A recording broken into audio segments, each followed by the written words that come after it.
Hello, talking. Can you say something again, Nicholas? Hello. Yeah, okay, we can hear you. Okay, great. I'm gonna unmute us, I'm gonna mute us again.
It's 4 o'clock and the meeting is called to order.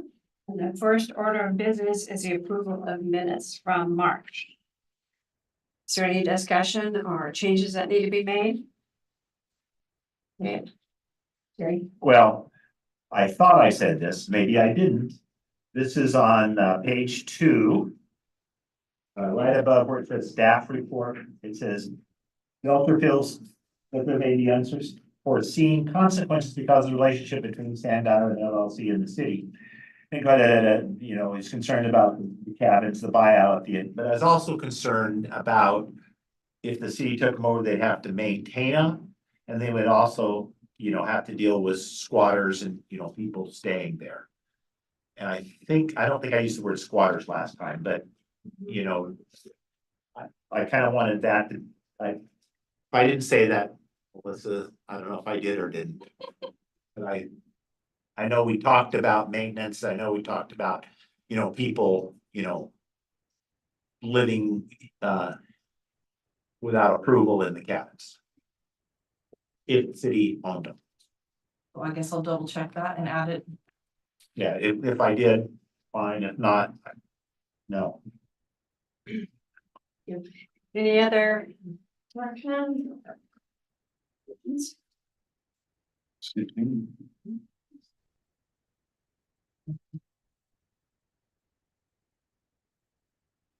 Hearing none, Paula, have you read the minutes yet? Yeah, it's fine with me. Okay, Make So- a motion to approve the minutes. that's all right, that's all right. Second, Second. okay, hearing no further discussion. All in favor of approving the minutes, raise your hand, please. Raised. So the minutes have been approved as read and corrected. Yep. Well, there's Dana. Okay, topics from the floor. So it looks like we have a visitor. Hi, want to come up to the table here? This is a school project. This is a school project. Oh, okay. Okay. Okay, so you're just gonna listen in, take notes. Okay, great. And what is your name, sir? Damien. Damien. What school are you, what school gave you the assignment? St. Helens High School for civics class, What class? civics. Civics, okay. Oh, good, good. Now you know you were officially here, so you can get your credit. Yeah. Okay, are there any topics, any other topics from the floor or on Zoom? Hearing none, we'll go into new business. First item is Milton Creek Reserve presentation I got a point of order. by myself. I've got a point of order. Since we were grouped together on the Milton Creek presentation, I'd like to speak after that. Well, we discussed that and we're gonna have to put it under discussion items because we have a full agenda. So, and then as a subcommittee, we can meet together and combine. We both were grouped together on the Milton Creek presentation, so I think it's only fair that we both get to speak. Well, this is just about the reserve That's what I'm, and yours, I understand, is about the trail and connecting it with for the port, getting that connected. But this is about the whole reserve. but again, So- these two items were grouped together for that because they're of the two that are. But I wasn't aware of that ahead of time, so we'll go ahead and do as we discussed. I think- So if you could, I'm sorry. So if I could go ahead and give my presentation. Okay, so this is about Milton Creek. And it's a project proposal that we've been talking about since probably fall of 2022. And we had several different tours of that area. And so it's taken a while. There's a lot of changes last year. And so thought this would be a good time to present this proposal. Next slide. Okay. Yeah, can you all see that really well? Okay, so these are going to be the advisories for the geological and botanical aspects of the project area. And as you can see, it's Chip Bubel, Deborah Brimacombe, and Lona Pierce, who's a naturalist and zoologist. Deborah Brimacombe is from the Soil and Water Conservation District as director, and Chip is now retired from the OSU Extension as an OSU Extension agent of 47 years here in Columbia County. And but he's still working with OSU, and he's also a Columbia County Port Commissioner. The next slide. The purpose of this presentation is to raise awareness of this beautiful natural forest setting and to seek approval for establishing the Milton Creek Woodland Reserve and begin passive improvements. Therefore, providing an area within our community that preserves the unique geological and botanical attributes of this area. Establishing this reserve enhances the livability of our community and provides aesthetics, recreational, and educational opportunities for our current and future citizens.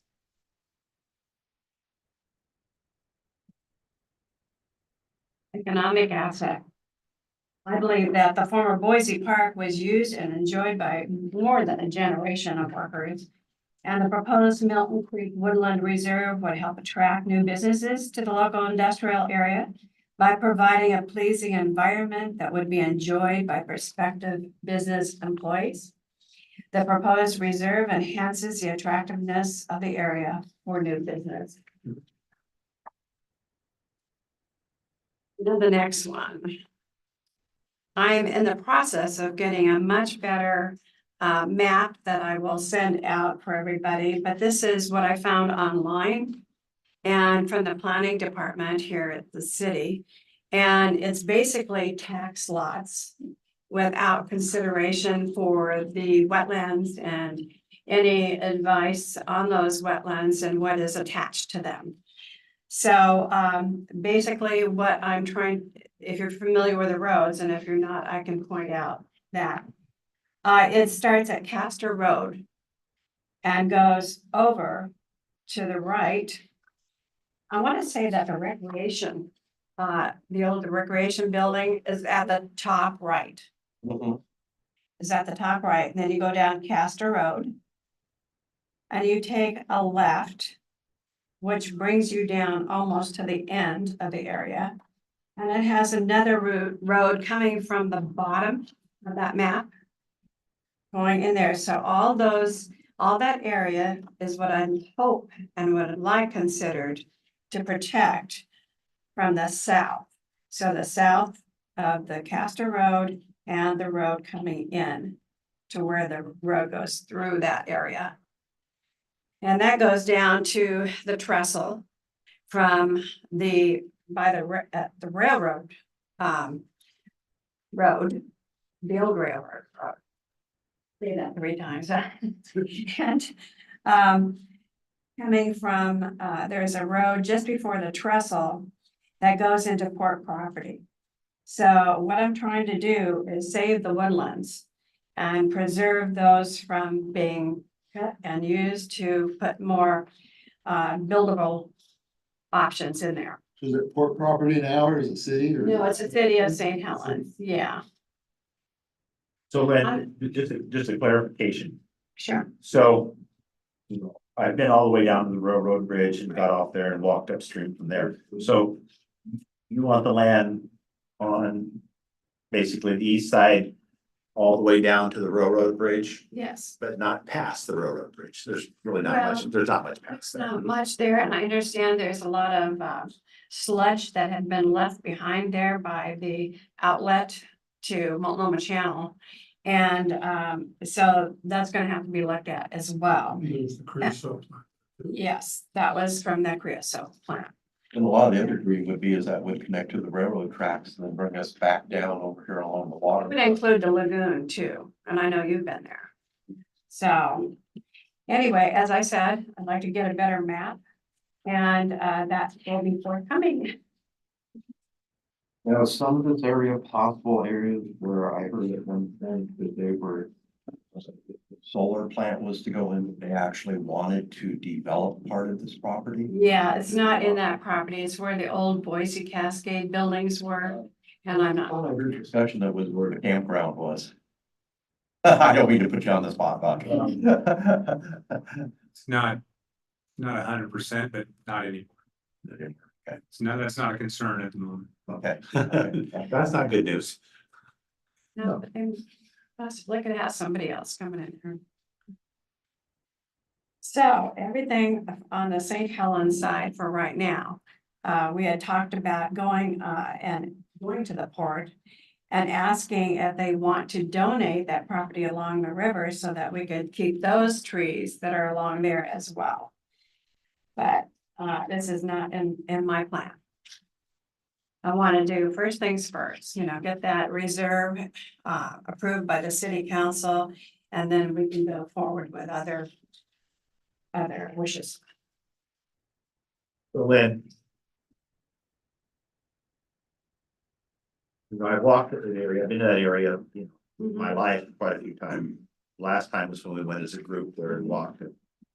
So I'm still a little confused here. I mean, I understand the map, but so if you turn the map like this. Yeah. Okay. And you see there's some areas that are in green Yes. and they have different parcels.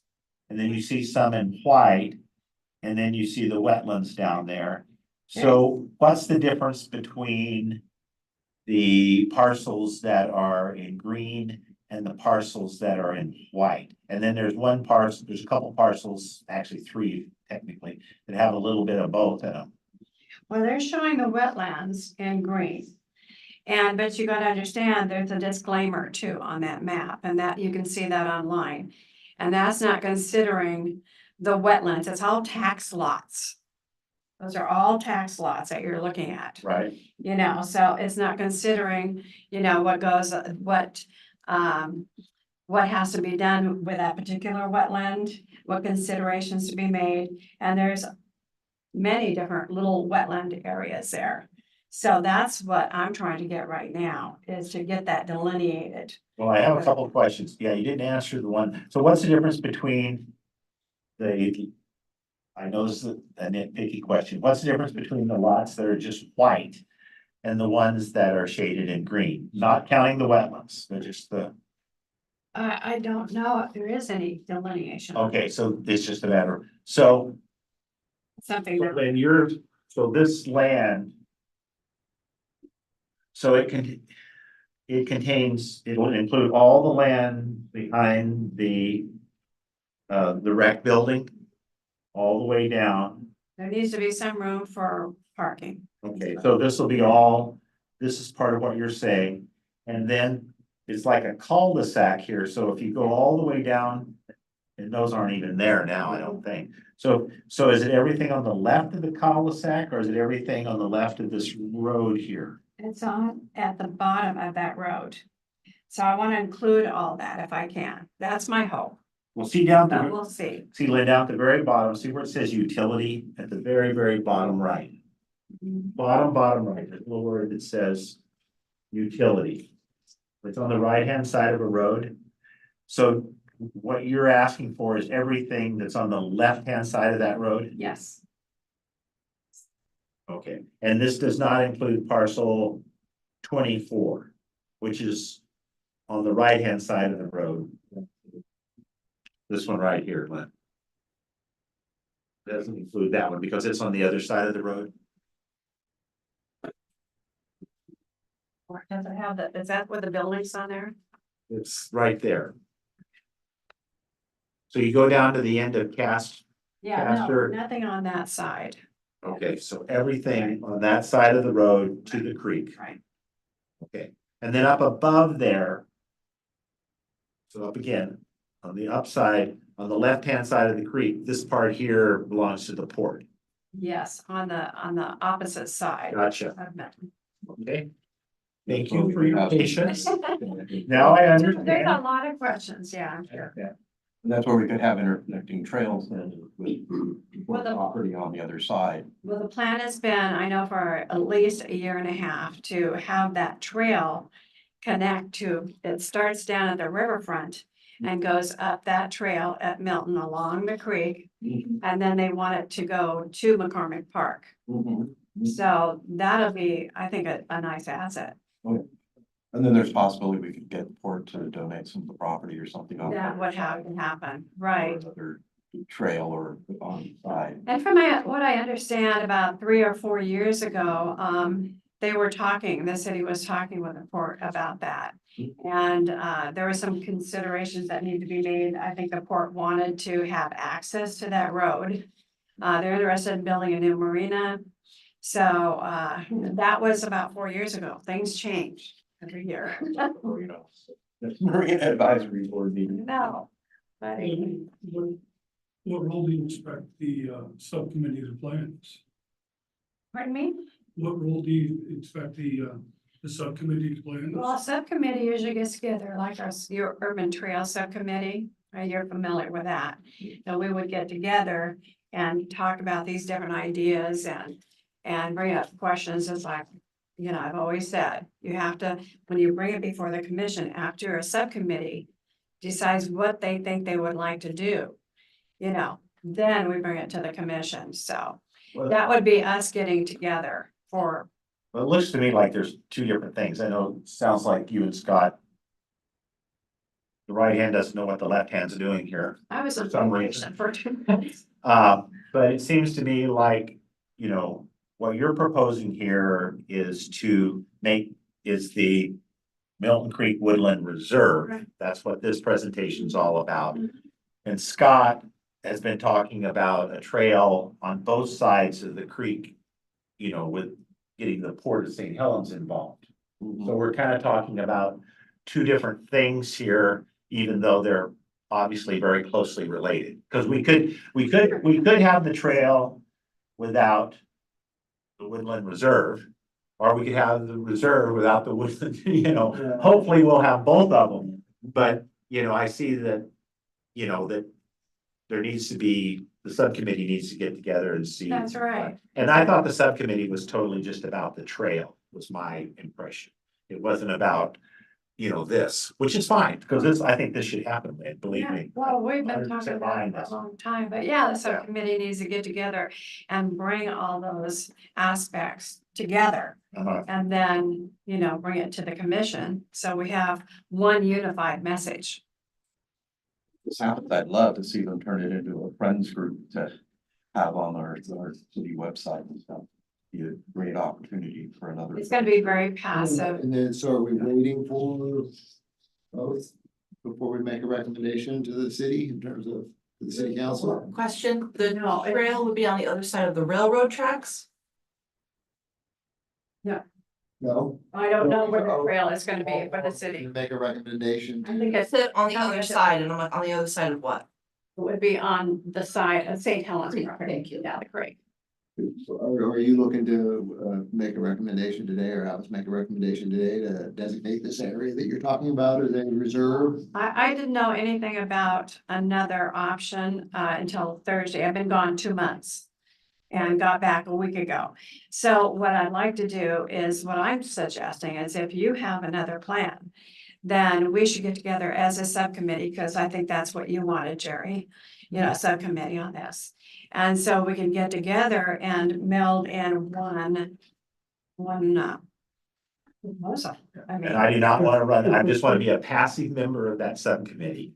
You know, but I'm really in favor of everything that's, I'm in favor of the trail, but I'm in favor of the Woodland Reserve. we wanna do what's best for our city and the future citizens, yeah. If we're speaking on both of these things, then I'd like to discuss. But you're The gonna other be side. great, you gotta bring a presentation so everybody can hear that, and so we can ask questions about it. But today, we didn't have, the agenda was already done. I have put it on the agenda. Yeah, for 5 minutes, right? That's all I needed. Well, you can bring it It in, but it doesn't, we, it wasn't, there isn't any time constraints on any of the other items. well, So, you can go ahead and talk for about 5 minutes, but I think the subcommittee should get together and meld this together before we move forward, so we're on one page. And creating this, so. when I get my 5 minutes, um, I'll update that. Okay, so the current priorities, if approved, would be to widen existing trails by organizing work parties, remove old swing set skeleton, metal picnic table and brick barbecues. Add a 4x4 foot wooden kiosk at the north trailhead with historical content of the reserve area. A memorial bench donations from citizens to be placed along Milton Creek pathway and in the Camas field. Signs will be needed to designate, trailhead parking and private property. work to identify the Native American village that was located at the creek outlet. Now, when I mentioned this, that this was brought up by Brandon, who is also part of the museum association here. And he's got some information that we can start working on. Now, I know Doug Morton has been working with different tribes. Dana has her hand raised. Okay. Dina? Yes, thank you so much. I just had a couple of questions. Unfortunately, I can't see your presentation. There wasn't any links or anything for me to look through, so I can't actually see it, but Could just be on there. Let me see if I can fix that. okay. So regarding the area that we're looking to preserve, it's under my understanding that there are designated tax lots that have already been kind of outlined by the city. How many of those occupy the space we're looking to preserve? All of it. The whole thing is divided into parcels. Okay, and then those parcels, the area that we're looking to preserve, would that occupy the entirety of all of those individual tax lots? Just because I can't see it, so I don't know what we're looking at. So it looks like 13 tax lots and what Okay. we're asking for. And I can bring down that presentation to you right after. Oh, okay, I'm up on my farm today. Okay. Sorry, my So husband couldn't get Dana, off the answer work. to your question is yes. It's except for the wetlands down below. All the rest of it You is, see it now, Dana? Yes, I can, thank you. so other than the wetlands, that's at the south end of it. Can you put up Like that Lynn map? said, there's 13, like Lynn said, there's 13 parcels. And then there's the wetlands, which is not a taxable lot. Okay, so all right, I'm just gonna orient myself really quick. So, okay, so there's Milton Creek, and so we're wanting to occupy, you said everything from our perspective that's to the left of the road that passes by the Our building. Yes, and yeah, not, our not build in our the building. building areas. Right, okay. And so then- we're looking, yeah. Okay, and then we're wanting to go all the way back to parcel 34 or the entirety of all of those? No, 37, 36, and 35, 36, and 37 also. Okay, and right now those are parceled as tax lots that the city is, Has partial out. Right. Okay. and do we know what the intent, have they moved forward with any intent with those lots? You know, this is what I was told and given a year ago. So what I need to do, or the subcommittee needs to do, is go and find out, okay, what can we do? You gotta remember, this is what I'm hoping for, that they'll wanna do this. So they might have really strong objections to some of this, which is fine. I'm just trying to say, even, you know, what we've seen, you were on the tour, correct? Yeah. And so what we've seen, as well as a Camas field that we went Yeah. through and all that. So, Always, Yeah, if we don't have a vision for this to be out there, then there's never any hope of saving it, you know? So even if it's not in our lifetime, we put the vision out there is what I'm hoping to. and I'm thinking any business that comes to look at the area is gonna like to see something like that, that's taken care of, than just something held and where anybody could go. Dana, I don't know Right. about specifics, but this was before my time on the council, but several years ago, this was platted like this as the St. Helens Industrial Park, with so all of these different parcels in mind for industrial businesses to come in and occupy those spaces. Right, and so that's kind of that's kind of the train of thought that I'm following down, just so I can understand what we'd be looking at as we're moving forward with this. Because, so say if I was to look at this from the city's perspective, and a financial or business perspective, and we as the commission, which I totally support this concept because it's a beautiful area and I love this, but if we're looking to occupy 13 taxable lots that could be utilized by the city to potentially bring in, financial abundance through businesses, and taxation that would support the remainder of the city, how would we have you guys really thought about how we would broach the financial aspect with the city? So not only occupying the space that could potentially bring in a lot of tax dollars, but then at this point, do we even have a plan financially to support any progress on the project itself? Right. There's a 50-foot corridor along the creek right now. And we'd be looking to expand the corridor itself. We're trying to protect this now, if at all possible. And all we can do is try. Right. And, I understand what you're saying. I've already thought of that too. When I'm delineating this, and knowing what we've seen, I'm hoping that for the future and for our future generations, that they'll have that place to go to. Because one of the staff members told me one time when they went back there, they said, it's amazing, that place, because you don't even know you're in the city when you're there. So it's very unique. So did we get indication from anyone from the city that they would be in favor of doing something like this? Or was that the reason that we started doing this?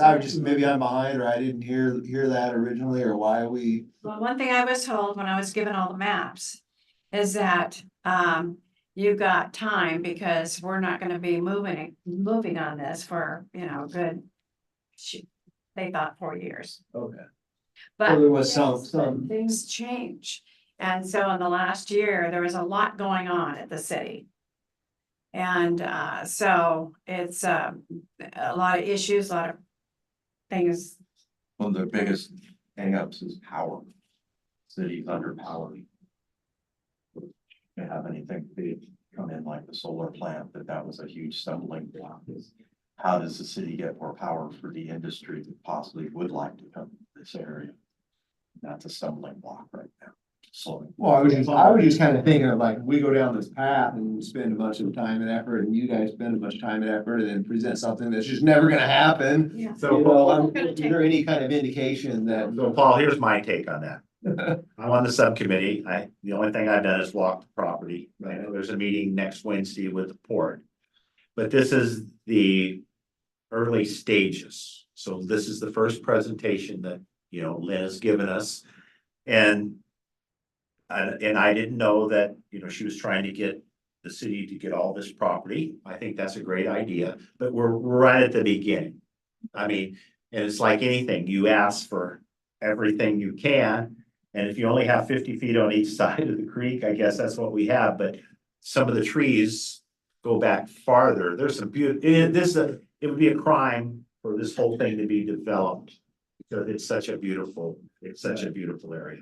And I was told the other day by someone at the SWCD that they're worried about this boring beetle that goes into our oak trees.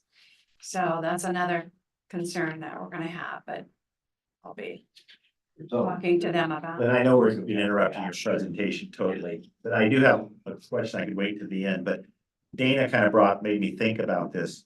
So what is the total acreage of this? I mean, how many, is it 30 acres, 20 acres? Looks like about 30 to me. Yeah, that's what I was thinking about. I think it's just right about 30 by. About 30 acres. Thank you. Which, like you said, shoot for the moon, see what you get. Yeah, but like the last thing I was saying was that there was worked to identify the Native American village that was located at the creek outlet. And I got some of this information from Brandon. And so I was gonna suggest contacting Doug Morton, who's doing work with some of the tribes, and see if we can't get any more information. Brandon was saying that, you know, people were digging and finding different kinds of artifacts when it was down there, and I don't know how much is there now. But I'd like to know more about it to maybe make this a historic preservation area also, a heritage area. The other thing too, Lynn, is this is years ago when I was real active with the Scappoose Bay Watershed Council. I had a map that showed that there was a mill, I think about where Old Portland Road crosses the bridge there. So not only do we have the, you know, the Indian, you know, village. And I was told that the Indian village that was a little bit past the mouth was the largest Indian village, Native American village on the whole lower, you know, Columbia River. I don't know if it's true or not, but I've been told that. But anyway, there was a mill there also. Just keep going. Okay, so Brandon was saying that it was called, it was Milltown, so therefore that's how you got the name, Milltown. Do you want to add? To add, I just, using the numbers here, I just counted them up and it's about 39 acres. Oh, I see, you could add them up. couldn't you? See how good my math was, didn't Okay, next page. And that doesn't include the wetlands, no. Well, that's what I think the photo is right now. Well, you'd have wetland mitigation going on. Okay, let's keep going. I'm sorry, we've been interrupting you way too much. If you build, you know, as you know, if you take wetlands, you're gonna have to mitigate it and find some other. You know, so we're not gonna go there right now. So, you know, yeah, Ed Dalton's a good example. So the next picture. Is showing some of the leftovers from when Boise Cascade employees used to use it as a park. Oh, it looks like a barbecue, and they have an old picnic table there that has been buried under, you know, a lot of brush, and it's missing the seats. And an old skeleton of a swing set. So I'm proposing to have those removed.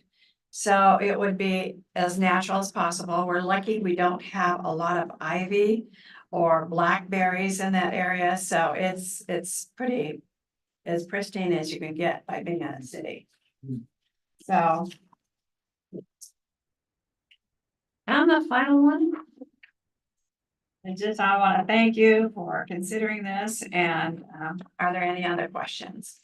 Yeah, so Lynn, this is kind of like what Paul was talking about. So now we have a proposal. What do we do now? Are we going to say, are we gonna have a motion of some kind? Moving on to the city council? Are we gonna talk to the city staff? No, we need to, you created a subcommittee, I believe, in February. Well, you two guys are the chairman of the subcommittee. We don't need two chairmen, but let's get together and just, we need to decide and blend whatever Scott is gonna propose, you know, to the whole commission. Part of it. Yeah, and his presentation. He has a presentation he'll be giving in May.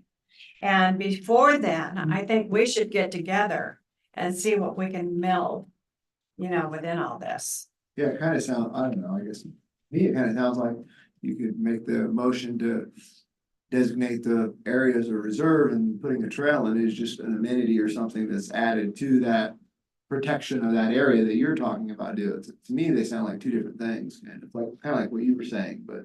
And then also the port, the trail. I've been told, we've talked about it. We'd like to have a bridge, a footbridge that goes across the creek. And then the trail would also be on the port side, so people could, you know, do a loop type thing. Well, my personal opinion is I think we're putting the cart before the horse. if we go to the port when we haven't even brought it to the commission. Well, that's what I'm saying. It seems like Yeah. you could So- look at- That's what I think the subcommittee should get together and do as a group. You know, and meld the two together and see what we can do to have this as one proposal. So I would just before say- it I would goes to just the wonder city council. If they really both have to be connected at this point, do they, or do they need to be, or? No, I wouldn't say until after he gives his presentation in May.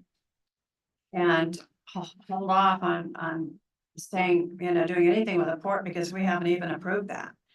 You know, till May. And that's only a month away, which is gonna go by really fast when we meet and get together and. Well, another, Right now. another issue is kind of what Paul said, kind of my thinking too. Is that you have setbacks from the creek, and I used to really be involved in that, so I don't know what the setback is now, 50 feet? Yes. So you've got to have a setback of 50 feet. But you could probably have a trail in that 50 feet, right? Well, we're trying to, I'd like to see the setback expanded. More than 50 feet. Okay, okay. 50 feet ain't that much when you get into one oak tree on the side and its branches could be over 50 feet. Yeah. It's true. I don't know if we need the whole tax lots, but I'd love to see if nothing else, if we couldn't get more than 50 foot, 100, 200 feet. Would be- Yeah, I mean, it kind of seems like, to me, it seems like it's more of a, if we're trying to.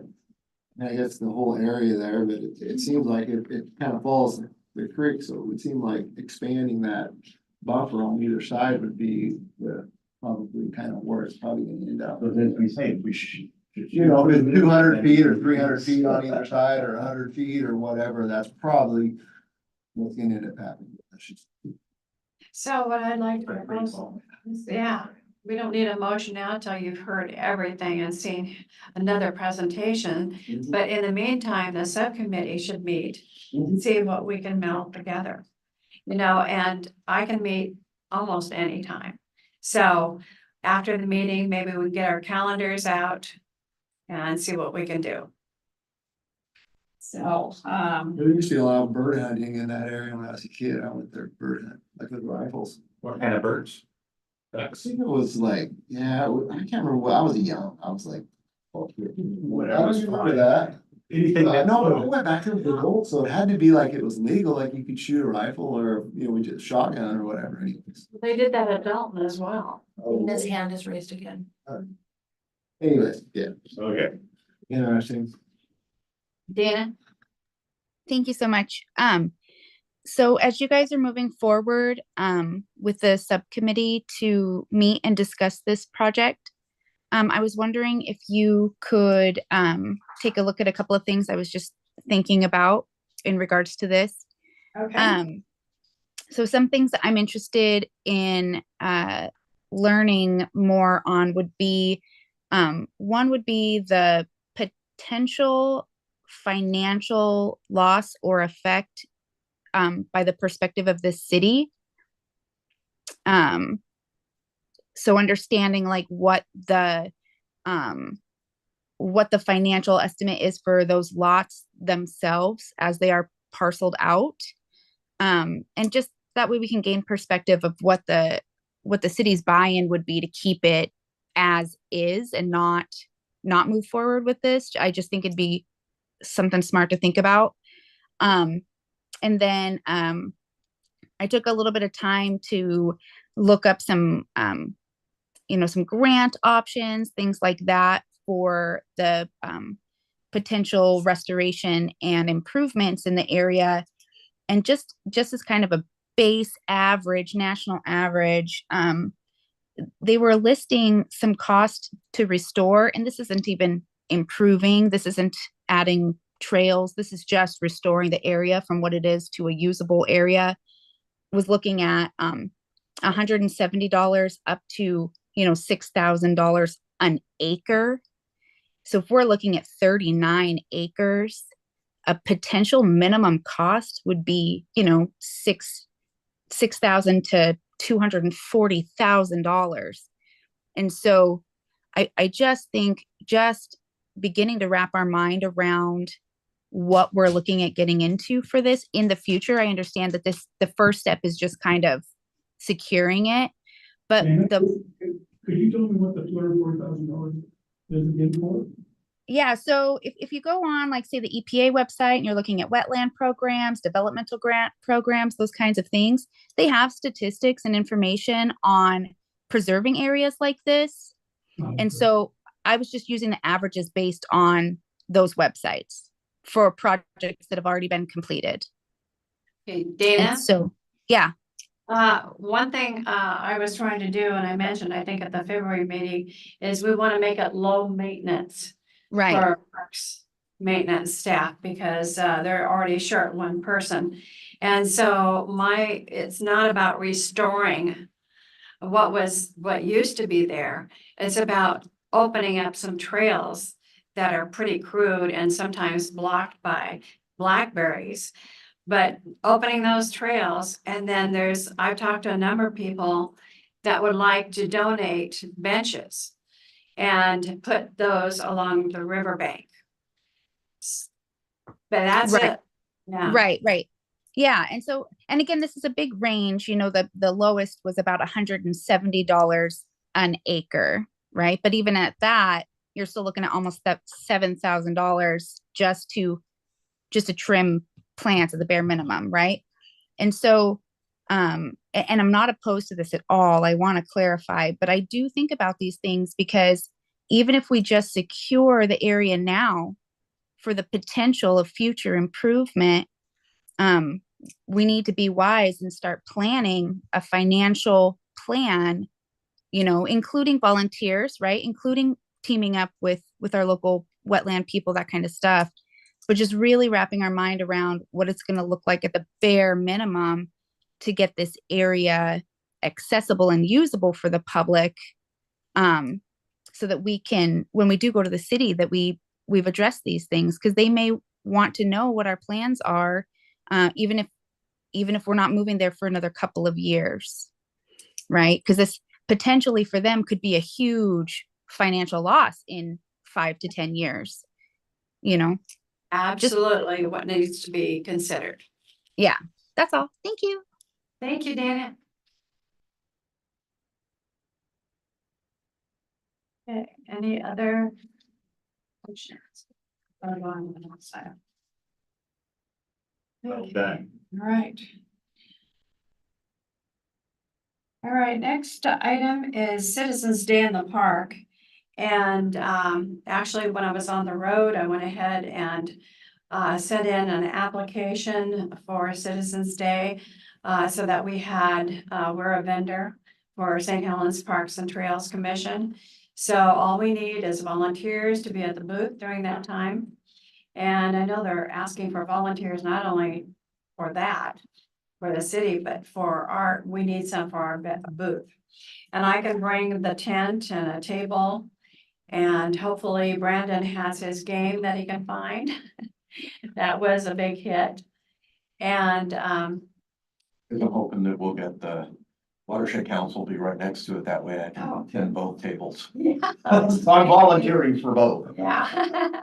So then this is June 22nd, 11 to 2. Yes. And we talked about it, and I'll say the same thing I said last time. I'll do my best. If I'm in town, I will definitely, come and help that day. Okay. Anybody else willing to help? I'm already volunteering for the other. Well, I'll be down there, but I'll be in another tent. So. We need to have yours close to ours. I could be on 3 tents, but I'm only choosing one. Charlie Parton Imagination Library and the library board. Yeah. So, okay. Nobody else, all right. That's right, you have too, because you're on the library board, gonna have something. Well, and on the Dolly Parton Advisory Committee too, Imagination Library. They're having one. Okay, so next up is the candidate interviews. And the interview committee was Jacob and Paul and myself. And we did those interviews last week. And it was with Nick Helmich and Reed Herman. And we are suggesting, I think that happened already, that we move those forward to city council. Well, you would Okay, have, so we have to have a motion. right, Okay. So what's the So- other, I got Nick's name. What's the other person's name? Okay, it's Reed Herman, Spell read for me. REID, Herman. yes. Both of them said they have absolutely no problems with attending 4 o'clock. I hope. No, yes, and some of the questions that we have was it pertained to not only the work that we have to do, what we're responsible for, but it covered a lot, you know, and they did really good. And Jacob isn't here now, but we all talked and got the feedback back from each other and agreed to move them forward. But we need a motion also, but also would you like me to read what they said under civic activities at least, since you didn't meet them? Okay, I know you usually ask about that. Okay, for Nick. And hello, Nick, and thank you for attending today. Hello. And he is a mortgage counselor at Community Action Team, military experience. He's an avid outdoorsman. He's a credit union employee of the year for the state of Oregon, 2019. He's a father of a 2-month-old and vice president of recruitment and sponsorship for Young Credit Union Professionals of Oregon. And this is Reed's, and he's only been here 3 months. He's manager of the Les Schwab here in St. Helens. And they move him around a lot until they finally got land, you know, in one spot. And he is a sponsor of 4-H and livestock auction, the Columbia River BMX track, and St. Helens Boosters, Tireless Teacher Awards, and many more. And would like to be more involved with the community and local events, especially the waterfront ideas and development. So those are the 2 people. They actually had excellent answers. They were curious. They had a lot of questions. And so it's a very positive experience for me, all 3 of us. Okay, so I need a motion to move these 2 men forward. Make a motion. Go ahead. Make a motion to accept these 3 people onto the Parks and Trails Commission. Okay, any second? Second. Okay, seconded. Okay, Dana, did you hear that? Yes, I did. Okay, so all in favor, please raise your hand. Okay, Dana? Aye. Okay, thank you. All right, so it's done. And see here. Now we're knocking them off the list. You know, that first one for almost an hour. I know, and I didn't want to be that long. Okay, so next up is the bike lanes and crosswalks. This one was Barlow. short too. So obviously, you know, probably like a lot of you do. I mean, I walk around and cycle. I've been riding my bike around town quite a bit here recently. Anyways, and so I know that I heard before that the city has kind of a maintenance program for their crosswalks, repainting and restriping the bike lanes. But this was more of a just bring it up and I just noticed that it seemed like there's, you know, they're scheduled this summer, I would assume. Because there's quite a few of the crosswalks that are fading pretty good and some of the bike lanes were definitely need to be restriped. So it was just an observation. Who's in charge of that? Anyway, I know, I think we've heard before that if there's annual maintenance, you guys do this every year. Yeah, we usually do it in the spring. Last year, we didn't get a lot done. This year, we just did a lot of them on Columbia Boulevard and I believe a few on St. Helens Street, last Friday. They're on the list, they're getting done, they are really shady in a lot of spots. We also did correct the bicycle lane, I don't know if you noticed in front of Lewis and Clark School, we did a bunch of stuff there, but the bicycle lane, when the long lines came through, the bicycle lane was like this. Right. And the bicycle guy was not even in the lane, it was, so that's been corrected. But yeah, you're up, And I know there was talk once before on in terms of crosswalks, that there was a discussion, item that was brought up a while back regarding at Dawn's Rental, possibly Yes, yes. putting another crosswalk there at that or doing something about that, or looking at, or maybe, you know, trying to do a study on it, because there was some concerns with the amount of traffic and cars turning in and It's a really weird the angle. the angle of the road, I think, is really the issue, and then it's down, the Highway 30 down in a dip, and you can't see. We added probably 60 feet of yellow curb and no parking signs to try to get the field of view to be better. We also added crosswalk signs. There wasn't one on Don's rental sign it was really old and faded, so we put new ones that are the triple reflective up there. Engineering did a study on that, and they kind of moved it around where we thought we'd put it. And ADA wise, it just wasn't feasible, so it's just kind of is what it is, and it's a bad spot. But I haven't heard of any concerns or complaints lately with, I know that people used to park right there, well, they'd walk out, stick your nose out there, and then there's a car right there. Seems like the no parking has Helped helped. that, yeah, no. That is a bad spot. Well, I'd love to see is the city a few years ago, they actually had like a sting for crosswalk people, and I think it's time for the police to get a grant to get more people involved, like when you see somebody in a crosswalk, you stop. Phone call. Yeah, so. Anyways, that was it. Oh, yeah. Nick can't talk because he's at work, but he's typed, what time would the booth need to have volunteers? At the Citizens Day, I believe so. yeah, the time is from 11 to 2. I believe. Is that- Yeah, it's early. It'll be down a little bit earlier. Yeah, Depends what shift and what. Yeah, it's 11 to 2 is the official. I'll be there the whole time, so. Probably more or less whenever, if you can't be there the whole time, well, you know, I guess Right. what time. Nick, it's from 11 to 2. And you come when you can. And I'll be there the whole time. I'll be there early to set up too, But the setup has to be, by 9:30, I think it is, or okay, 10. so. Yeah, I volunteered for about 5 shifts. I plan on being there all day from 10:30 to when it's closed. So in between those duties, I don't mind filling in a spot. We'd love to have you. Thank you. Trying not to talk to you at work. I'm at work. I know, gosh. Okay. Okay. Planning Commission, Belcher. Yeah, I'm gonna make a motion here. Okay. I think the city staff has made a better effort the last 2 or 3 months to keep us informed. Because I know that some things have happened that we've all been concerned about. We found out well after the case. So I'm gonna make a motion here.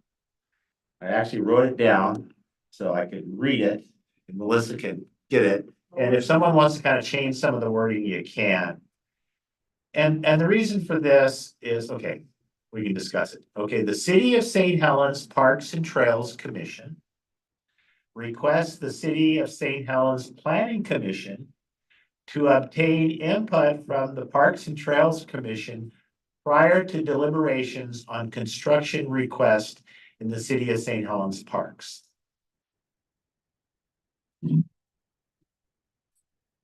I just said parks at the end, but at the same. Thank you. And the reason I did this is because, you know, we are the Parks and Trails Commission.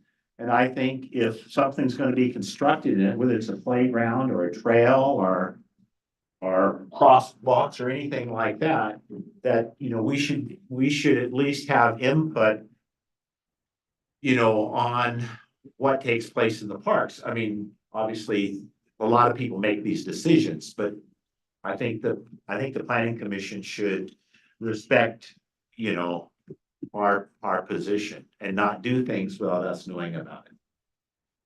I believe there should be better communication too. I think we all have talked about that off and on, so this is a good thing. I spoke with planning today and they know of some issues that with the sand island and all that. And they're very keen on more communication, more transparency and collaboration.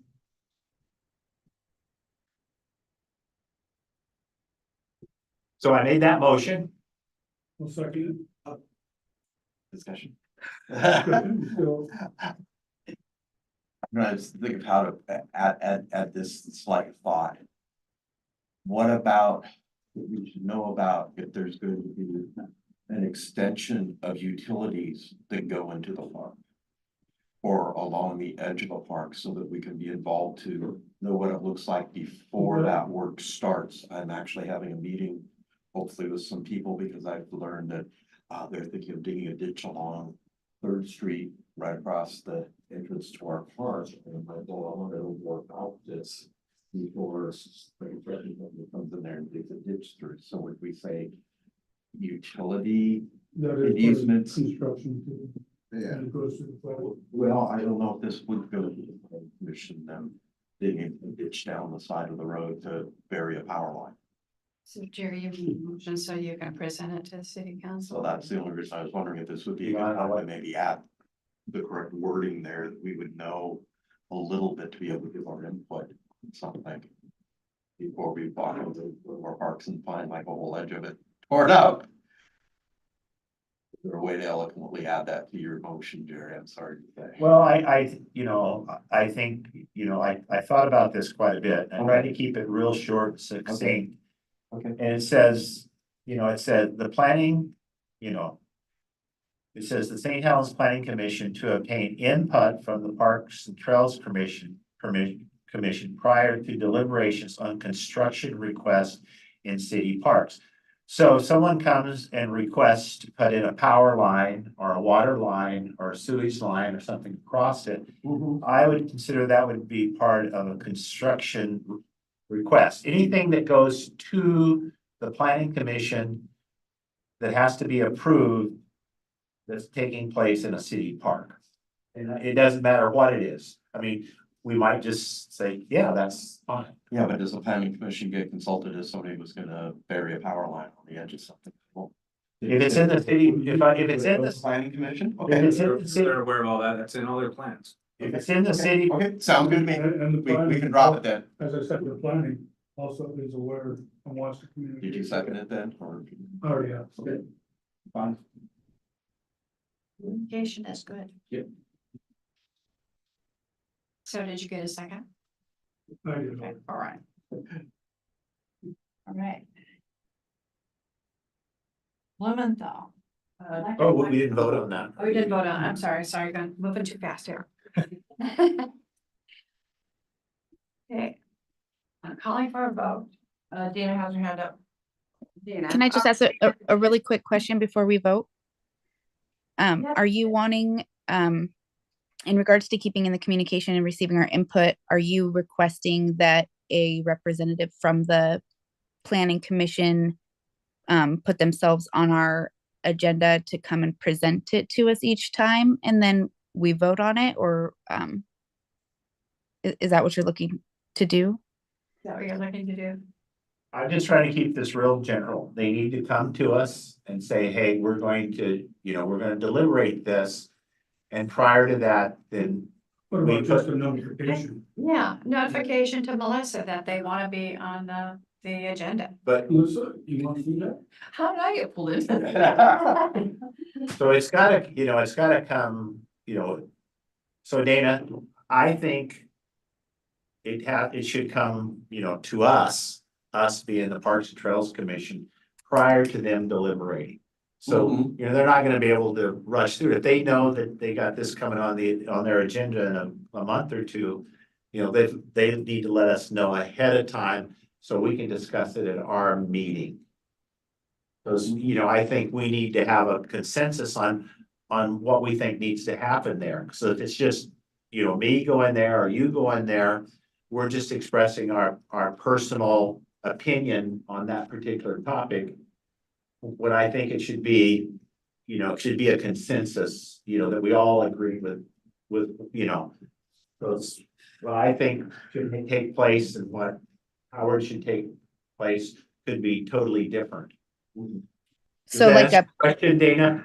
yeah, I just want to clarify. So like a pre-planning consultation with the Parks and Trails Commission so that we may discuss, deliberate, and as a group, make a recommendation to the planning commission that they would then bring back to the planning commission's next meeting that they are deliberating on the topic? Yes, and Dana, if you want to make a motion and that covers all that, I would be really happy to second that, and we could do away with the motion I made. Oh, I mean, yeah, if we need to, yeah, It's a lot more specific and, Very Yeah, well the- stated, Dana. thank you so much. No, because I support this We do that as an 100%. addendum to what we just voted on. yeah, maybe an addendum would be fine. So I would like to add an addendum to the motion if that's okay, Melissa. Yep. Requesting that the communication from the planning commission on any proposed construction or alterations to property that is parks or trails related, that it be brought to the Parks and Trails Commission during one of our scheduled meetings prior to the planning commission's deliberation, so that the Parks and Trails Commission can be informed of the intent and proposed plan, have the opportunity to discuss and deliberate, and make a recommendation to the planning commission that they would then bring to their discussion on the topic. That's great, but that still doesn't cover how planning would bring said information to Parks and Trails.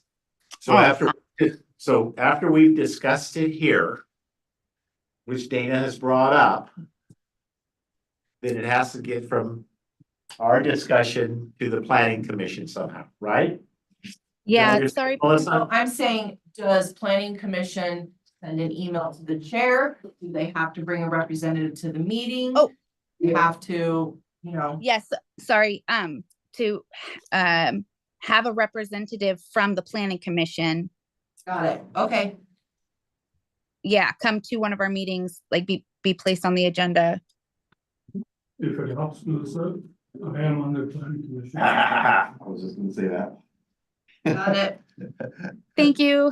Sorry, my husband was calling I'd me in be the middle happy of if they actually sent a email to the chairman and the chairman brought it to us. As long as we know what's going before the planning commission and we can have input on it. I So, think that's more simple, that's simpler for the Instead of planning. mandating somebody comes in. yeah, Send that out, and then if you realize it's some hot topic you're gonna have a big issue with, then you can ask them to please come to the meeting. Not that they have to come to the meeting. That's so Dan, could you change that to maybe email if you feel comfortable with that? It should got called. So, okay, so you're looking at, so basically having a quick view of it prior to deciding whether it's something that we need a larger deliberation on? So like on your addendum, you said, have a representative of the planning commission come to us. Mm-hmm. What I think might be a little more easily to work with is that the planning commission, sends the chairman of the Parks and Trails Commission an email. And then I can go ahead And then, send it to Melissa for an agenda item, Got it. depending on what that is. are you comfortable with that? It's good if they Yeah, have a way to verbalize it. Right, yeah, because I'm trying to support your intent to be fully informed and have the ability to have a complete discussion about it. And so then my only question there would be if they are simply sending, say like just a quick abstract, right? Or footnotes about the project, if they send that in an email for us to discuss without a representative, that we may not have the opportunity to understand the full, context or the full extent. Does that make sense? Yes. It would be better if a representative came here. I totally agree with that. It would be easier with an email, but it would be better if someone came. It would be quick and easy with an email. I support that, but to be able to ask questions and have a discussion, yeah, I think that would be better.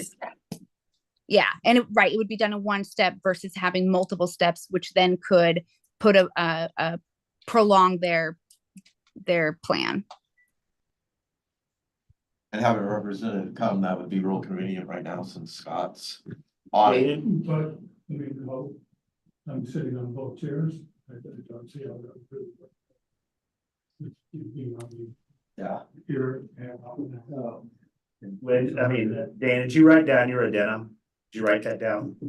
I did not write it down. I'm so sorry because Melissa, write it Of down? course I did. Can you repeat that, Melissa? Okay, so Lathrop therefore added an addendum saying that the information be brought to the Parks and Trails Commission during one of the meetings prior to the Planning Commission's deliberations via an email to the current chair, giving the Parks and Trails Commission time to discuss and give opinions back to the Planning Commission. And we're gonna not get rid via of email, but Not email. right. Not email, You yes, decided against that for sure. You want a, they to be present, to be present. Representative. I think there's a lot to ask, but whatever. For some. No, but If you're asking people that maybe have jobs or they can't get here at 4 o'clock, you know. So I think it's better to just leave it wide open and just however they can get the information to us, they get it to us. Rather than being specific, saying it's gotta be email or it's gotta be fax, or somebody's gotta come here in person. Just leave it wide open and say, you gotta get us this information. How they get it to us is, you know, maybe I'm wrong in saying that, but I think it's kind of wrong to like try to put some kind of specifics on how they get the If information. it's that big of a topic, then we can always go to their meeting with whoever on our commission. That's have more questions, and we could go to their meeting and ask them the specifics to get a better handle on what's going on. That's a good point, Howard. yeah. You're gonna have a lot of small topics and not the big monster topics sometimes. So if it's something really small, it might be like, really, I gotta go to another meeting just to say. We're gonna turn the barbecue 5 more degrees or something. You know, Dana, That's construction. Dana, Yeah. I've been going in circles here, Yeah. okay? So I'm going back with the email and the reason there's the discussion and the reason I'm doing that is twofold. And these weren't my ideas, these were brought up by other people. One is that the email would be a lot easier for the planning commission to do. And two, as Howard said, you know, if it's just a routine thing, we're fine, but if it's something big, then some of us would probably want to go to the planning commission's meeting. And we would have a heads up on that, and we could discuss that among ourselves and say, okay, Howard's gonna go and Howard and Paul's gonna go and they're gonna represent us there when they deliberate this.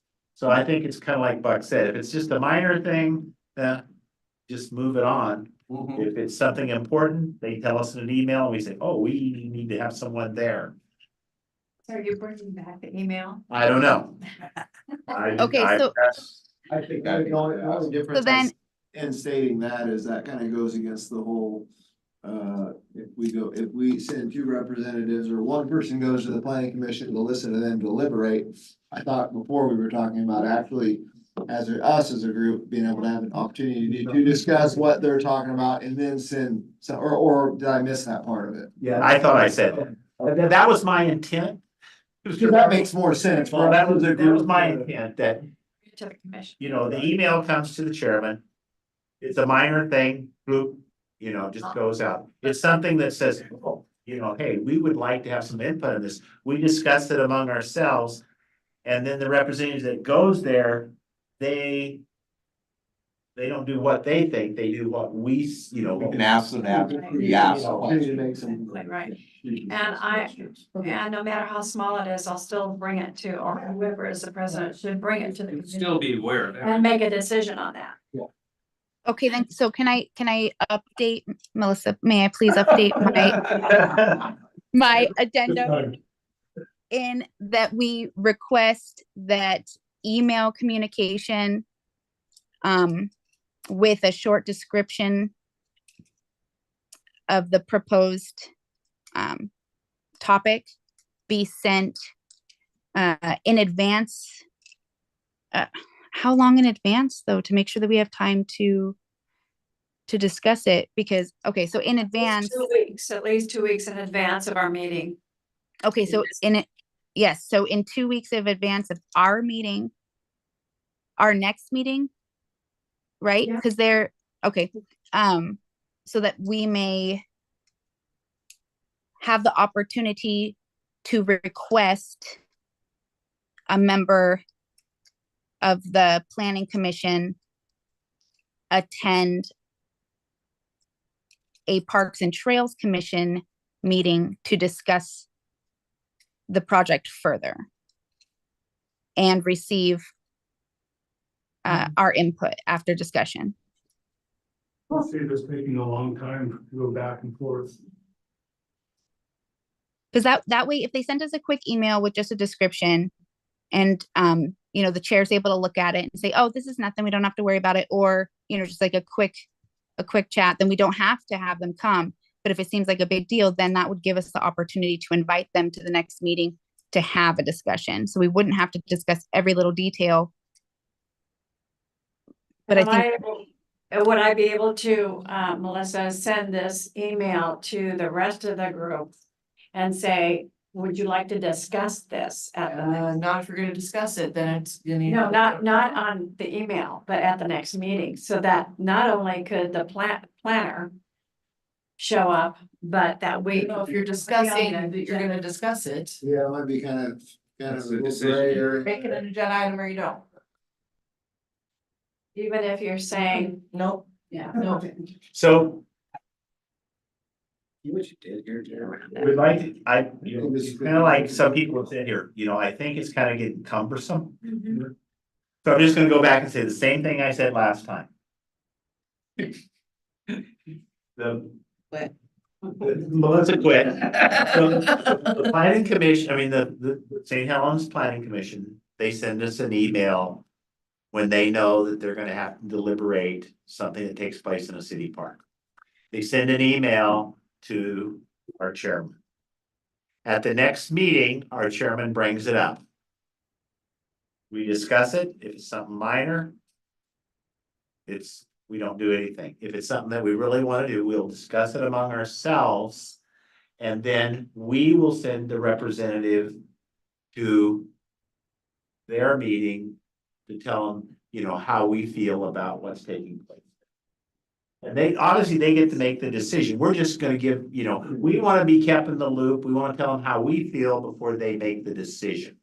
But they're the ones that's making the decision, but we want we wanna be aware of what's gonna be built in the parks. And we wanna have prior knowledge to it, and we wanna have some input into it. And I think if they sent the chairman an email, it came to us like at the next meeting, it's something minor, no problem. But if it's something like major, we think it's major, we discuss it, which this group would.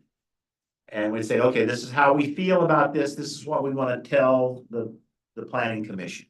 And then we send, I'd say, 1 or 2 members, preferably 2 members, to go there and say, hey, we discussed this at our last meeting when they start deliberating, and this is how we feel about it. And then they make the decision based upon the information they have. They'll have our information, and they'll have the city's information and everyone else's information. And the planning commission is usually right after ours, really close to it, so that works out really good. I realize, It could be rather than going to the planning commission initially, go to Jacob, since he's kind of the guy who puts all the agenda together, and he would know. Rather than, then if need be, then we go to the planning commission. Because then, rather than, because he would be the go-to guy, I would say. You still have a motion to. Well, if that, yeah, if that's, That's if a that, reasonable. yeah, right. If that was if that was the intent that was relayed through Jerry's original motion, the only difference of mine would have been giving us the option to request them in person. And so if you guys are okay with how Jerry stated it originally, which is basically the same thing, then you can just strike my entire addendum.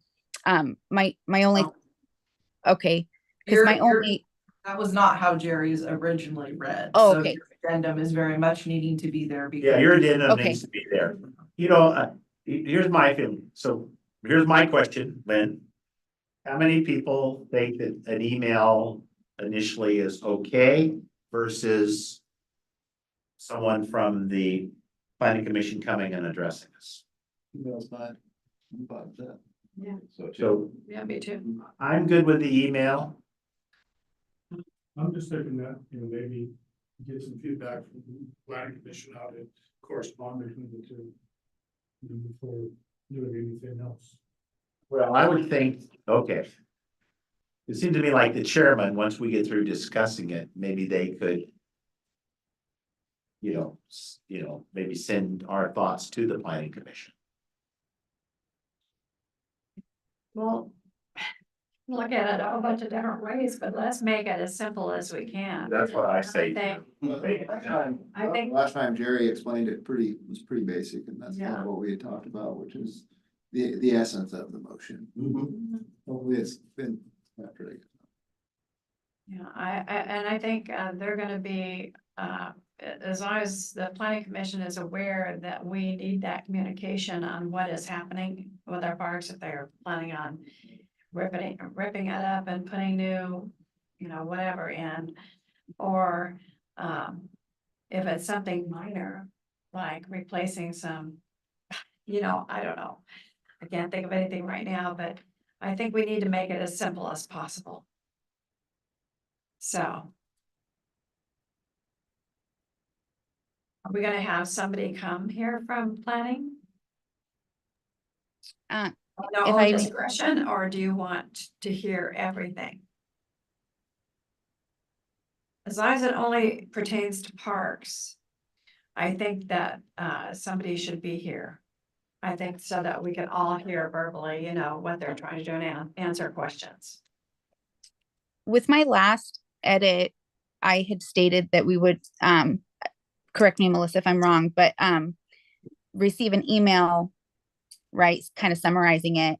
That way we could assess it with the opportunity to request that they come and speak to us if we wanted to.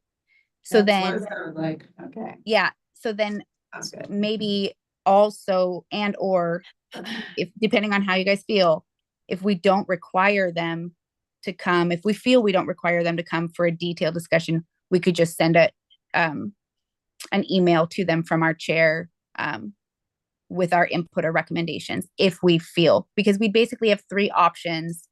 If they sent us their prospective ideas, it would be either not do anything at all because we don't deem it's a big enough issue for us to discuss or deliberate, send a quick email back with discussion items or concerns without needing to further explore it through an active discussion, or have an active discussion with someone from the planning commission so that we could gain enough information to make an informed decision.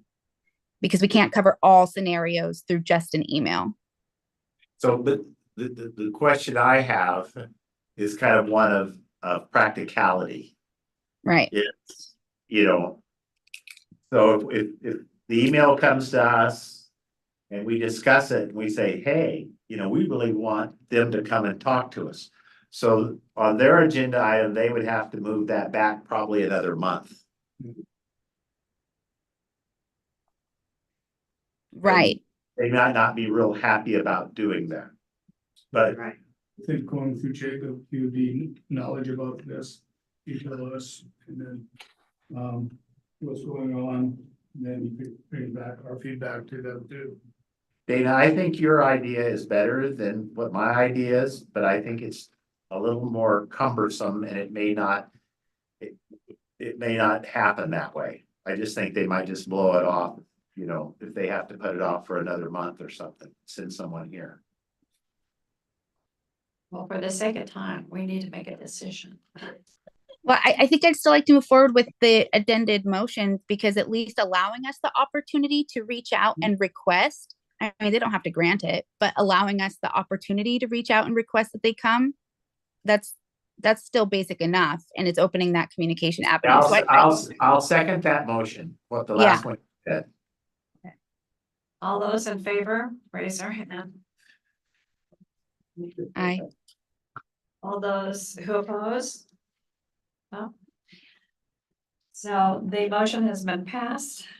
I thought that would be about 5 minutes worth of. Said Jerry. Okay, it's a Belcher. Okay, now Howard, we have electric bikes. Yeah, if I can try to do this really quickly. We've been picking up, and especially when I start reading some of our codes and rules and stuff, it starts becoming a little bit vague. The police said that an electric bike is not necessarily considered a motorized vehicle. We've been having a young gentleman in our nature park who's using it as a motocross track on an e-bike. Twice I now. don't think bicycles, non-motorized or motorized are allowed on any of the trails. When I was looking at it, I could not find anything that said bicycles were not allowed on trails. It said that you needed to just be in parks. It didn't specifically go to trails. It said in parks, you need to be respectful. But it didn't say that bicycles were 100% I'm banned. sure they got signage up on the trails in McCormick. There's no bicycles allowed in McCormick on that trail.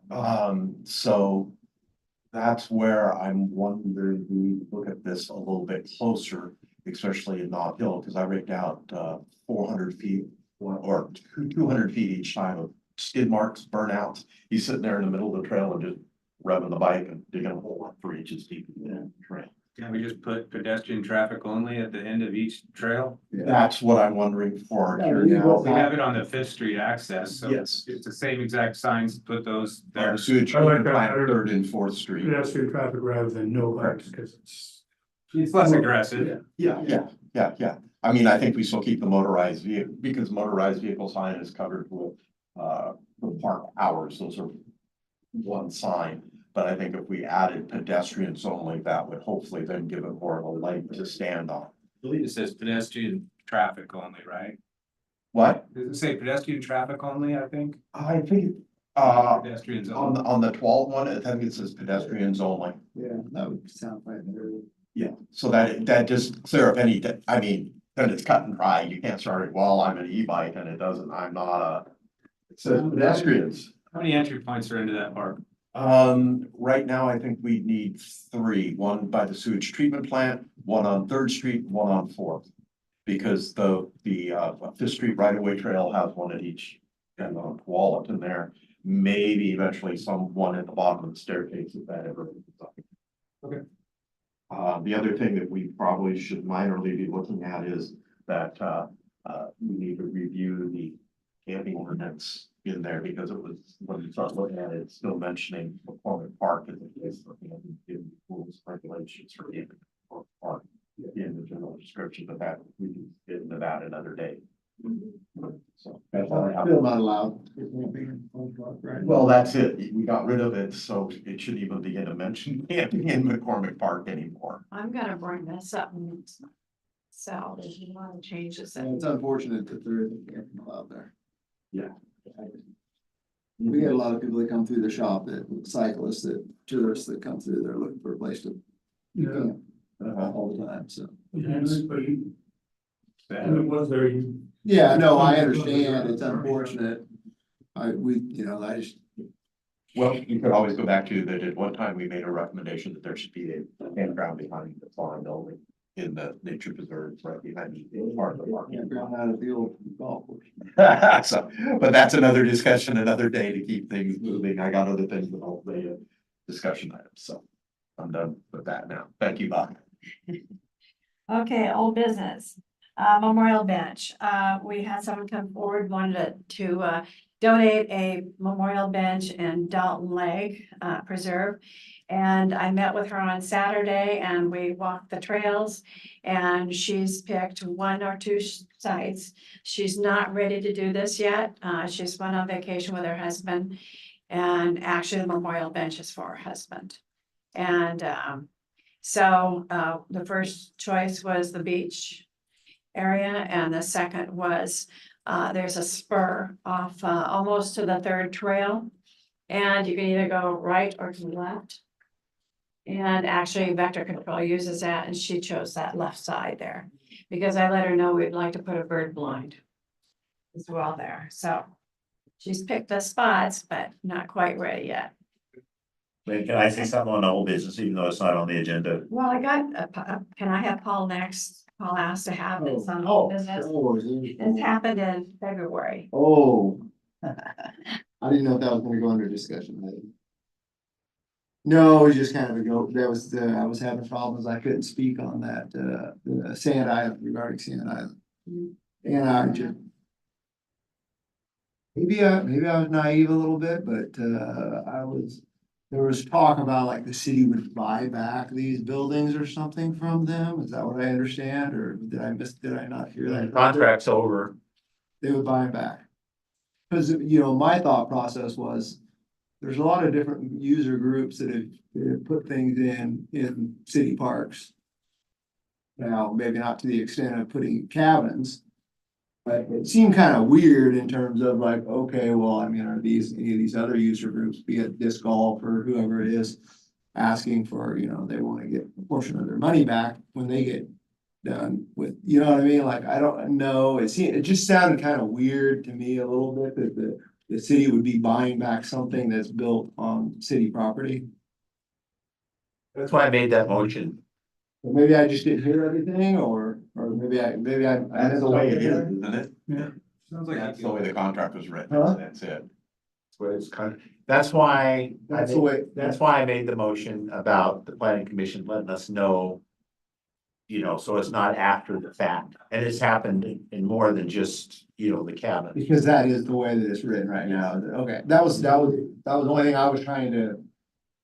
Was surprised me a little bit. Yes, I think we were all surprised. And it was nothing coming from us, like, okay, I'll just use, for example, like the BMX track, and then I'm not saying anything about, I just thought it was kind of funny, cause I was like, well, okay. You know, we've raised a lot of money and we put our own money into the BMX track, the city's put money into the BMX track, I understand that, you know, they gave us some money as well, but a lot of it was volunteers and things, and it's like.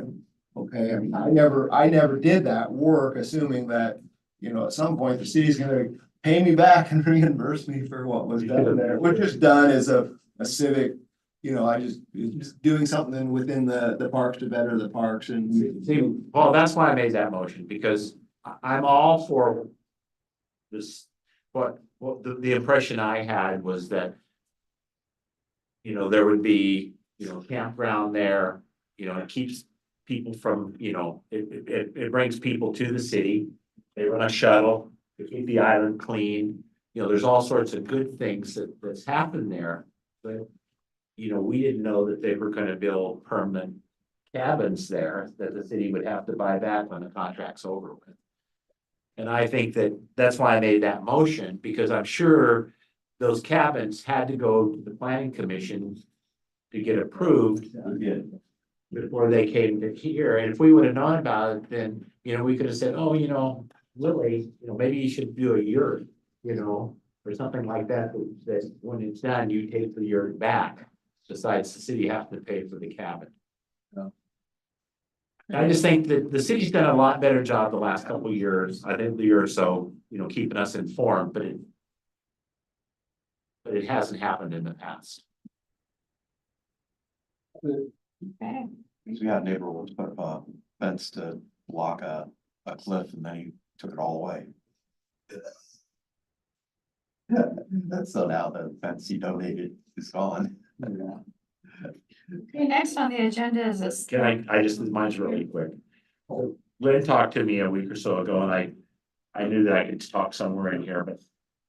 Lynn's been on the urban trail subcommittee for quite a while, and her job was get the kiosk all organized, and she's pretty well got that done. And she's got a lot of other irons in the fire, and she said she would prefer to be off the urban trail subcommittee. So right now, we have Dana and Howard and myself, and I definitely want another person to take Lynn's place that kind of takes over seeing, you know, the kiosk taking place. Well, I can volunteer at any time, but, you know, to do any work. You still want to be on the subcommittee? No, but Then- I did my. I got you got what you that done. wanted me to do. So but I would, still- I would like, to have someone volunteer to be on the Urban Trail Subcommittee. That may be a good assignment for one of the new commissioners. That's what I was just gonna say. We could- Try and shoot my. Next time, Lynn. So Melissa, put that on can you put that on the agenda for next time? Email, call it Urban Trail Subcommittee. email it to me when I send out an email. I'll drop by your office on the way home. I'll send you an email. In person. Since we're clearly on discussion items, Nick, typed something Okay, for, Liberty Hill. yeah, let me go up a little bit Yeah, you mentioned that in the interview, I think, right? there. But not sure if it's city property or if it's county. Liberty Hill, Liberty Hill, I believe it's county. Liberty Hill is leased to Knife River from timber company. As the actual Liberty Hill area. It's not county or, and not, it's private, private. It's all private. That's the problem. Everybody wants did you to. hear that, Nick? Anybody- Yeah, I heard that. Okay, good. Talk to me later about it. Sounds good. Okay, next is staff report. Staff report. I do not have a whole lot, other than lots of ball fields, kids running around everywhere, nice weather, things happen fast. Grass grows super fast. We're trying to keep up. Not a lot of big projects going on, just putting out small fires and trying to get our parks to look halfway decent without being shaggy and messy. Pretty much been our go-to lately and will be for a while with. It's that time of year. Fertilize, mow, fertilize, mow, fertilize, mow. I have a question. Have the signs been ordered yet? Nope. Or no? Okay, We need to meet on that. okay, I was hoping that you and I can meet this week sometime, fine. and then we could talk signs and do a walkthrough at the lake. Okay. I'd like to do that. Yeah, I went, when I went down to Dalton, I noticed somebody had moved the stick that I had along the orange line, and I had another orange line, and it's all gone, so, That's why Roger and I want to meet with, Yes. so we know exactly what it is. okay, great. And I got one other real quick question for you, Buck. I've noticed that by McCormick Park coming out by the farm building, that there has been a bunch of gravel added. Is that for a possible crosswalk there? Is that what is that new gravel coming out of there about? Where you at, 18th and OPR? Yeah, why, By the sign that says McCormick Park, where the. right by the intersection where the traffic signal is, where that planting area is. Brush and put the fresh rock in there? Yeah. That is a proposed. Gonna be a new crosswalk and a walkway for when 13 Nights is at McCormick Park. Okay. So they can park behind Farah and we're gonna change the traffic light to slow it down. And then they're gonna try to put a crosswalk in there. Engineering's working on it all right now. I believe that's still in the process. I don't know that that's permanent go or what it is, but Voted on, putting it there yet or not. You're not getting rid of the old traffic light, are you? oh, we can't. It'll cost us over $1 million to replace it. I like that. But slowing it down 24 hours a day or just during the day? Just for Thursday nights. We can program it and then we can change it back. Oh, it was much a dumber signal. than It's that. not much time if you go to cross it. I mean, when I walk a normal pace. Okay. I'm just about to the curb when that thing goes back to green, so it's not a lot of time, especially for, handicapped people or whatever. Since you're on the hot seat, I just had two quick items. I left a message with Tori that Les Schwab had donated some big logs that we were gonna use to have the BMX track, so I hopefully you got the message and the logs are still there, they didn't get taken. No, they're there. It was quite a discussion for about 20 minutes before Tori came in. He's like, oh yeah, that's for this. And it's like, okay, now we know what they are. Cause we're like, how would a guy from Les Schwab throw a bunch of logs on the side of the road? Yeah, It got sorry about that. No, it's all good. What's the other? Oh, and then I just wanted to happened before, but at least this time we had better locks on the buildings. Somebody attempted to break in.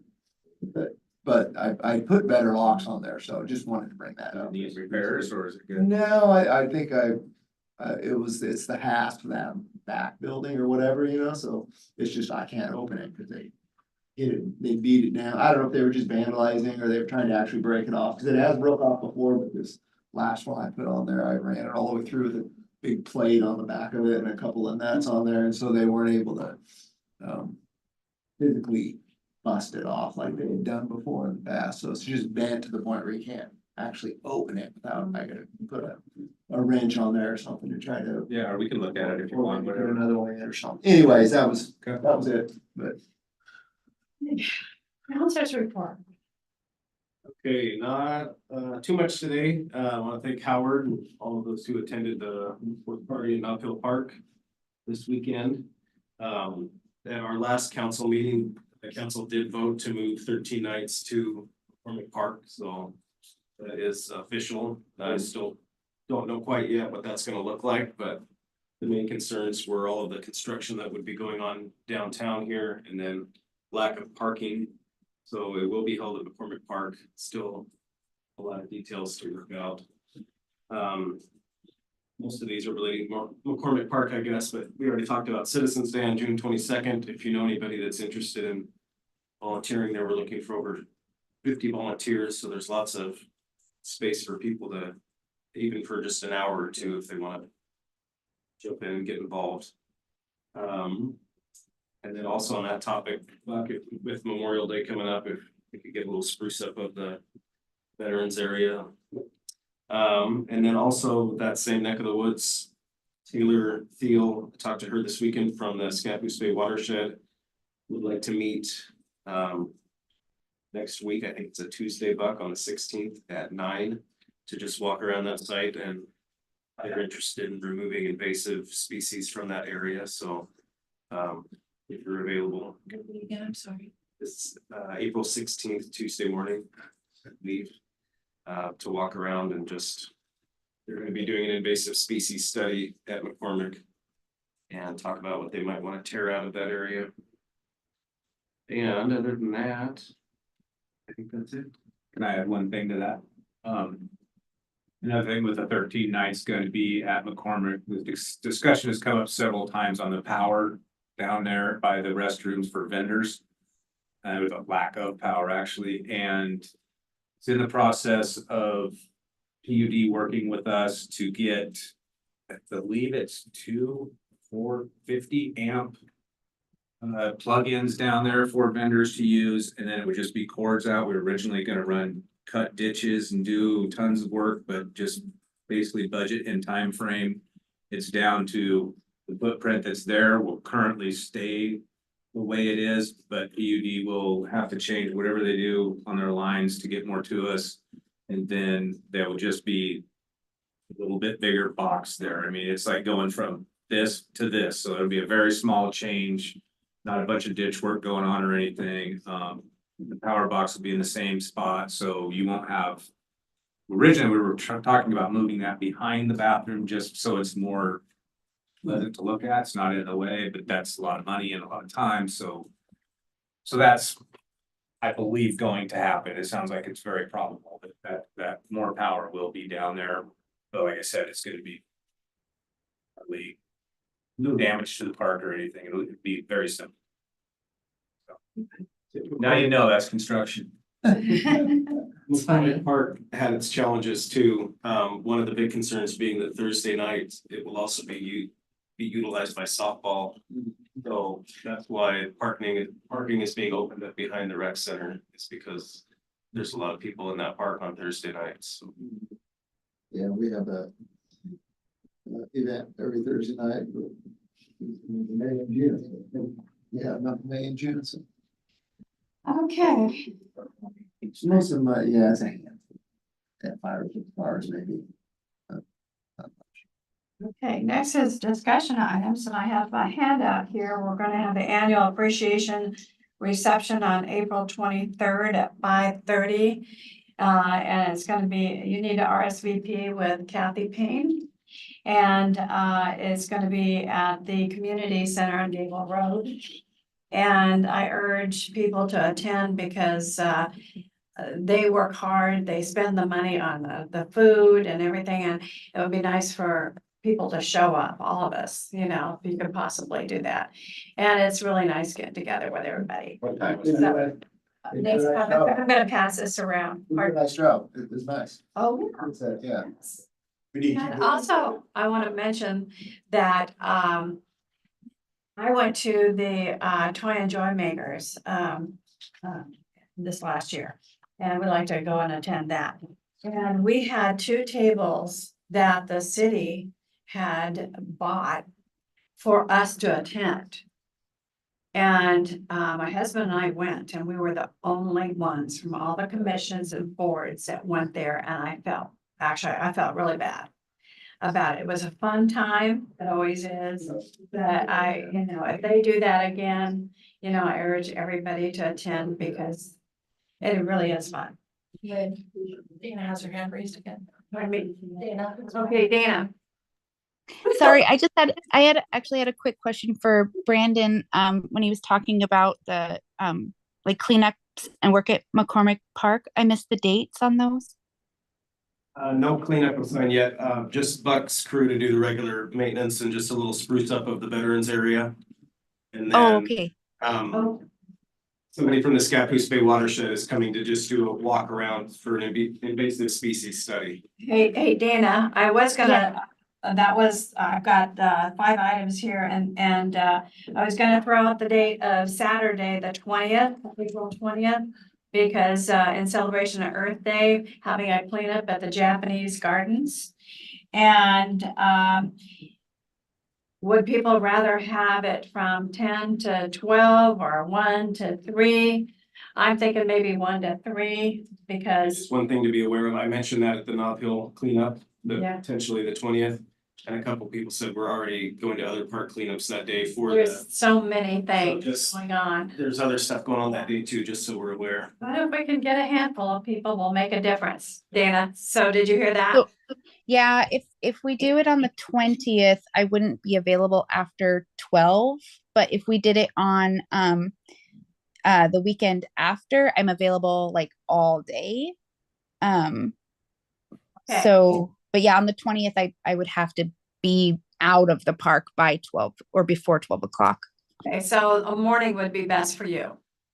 Yeah, just on that day. I'm taking every other Saturday off work right now, but that's one Okay. of the Saturdays I'm working, so I'd have to be at my studio by 12:30. We could even make it from 9 to 11. I could do But that. I'd like to get our communications officer to send something out about that so that we can maybe get more people to help. Because it's a long time coming. We didn't do that. Gosh, that was last year at this time. So we really need to work on it.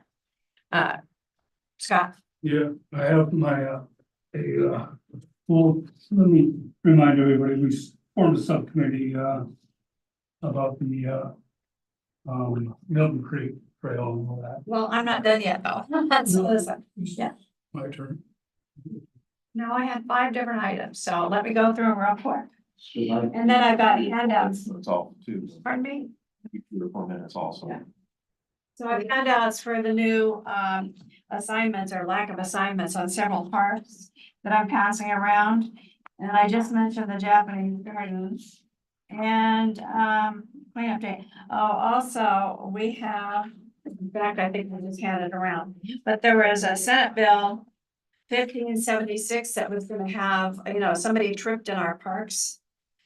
We could be responsible for that. It's no longer an issue. Yes, did you know that already? Yeah. Okay, great, all right, fine. And let's see here, number 5 is Scott. He's got 5 minutes, he's gonna present. But it's fair at all. Here's, a proposal I've, we did from the subcommittee about, for the Dalton Creek Trail. And I've emailed everybody, kept everybody on the loop on what I've been doing. I've, Patrick and I had contacted the port just to see if it was a viable. Okay, now, when you say subcommittee, I wasn't part of it. And I You have- found out about it on um, Thursday. My action, well, you've been emailed on Okay, this. go ahead and present, you know, so that we can get this. So, Patrick and I went to the port and, to see if there's a viable, option. They were very receptive. They asked us to set up a presentation for the 10th of April. And so that's what I've been working on. I've actually, been keeping the, subcommittee in the loop on everything that I've been doing on here.